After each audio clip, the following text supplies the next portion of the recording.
Hello everyone. Today we are going to give an overview of our communication engineering lab project. Our project is about making a fire detector system that transmits the detected signal to the nearest fire station. The aim of this project is to inform the fire station whenever there is a fire breakout in the area where this device is mounted. We will use ASK modulation and demodulation to transmit and receive the signal over a long range. Here we have the transmitter circuit, which is designed to be inside the building. This is a flame detector.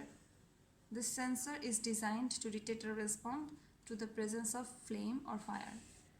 When this IR senses the fire, its voltage drops and the detector signal gets low, which is sent to the microprocessor. And the microprocessor, the transmitter gets the signal, gets this low signal from the microprocessor and sends it via the antenna. The transmission frequency of this transmitter is 433 megahertz.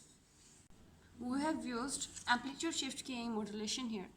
The receiver circuit is designed to be in the fire station, but for our experiment we have placed it almost 3 meters away from this circuit.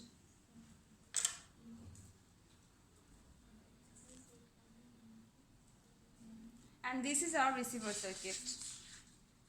The receiver circuit receives the signal through this antenna and it decodes the signal by ASK modulation and reads the message. Whenever it reads fire, it sends high signal to the buzzer.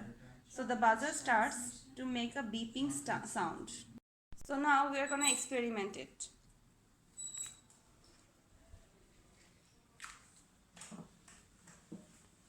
Here if we light the match, the buzzer will, we will hear the sound of the buzzer.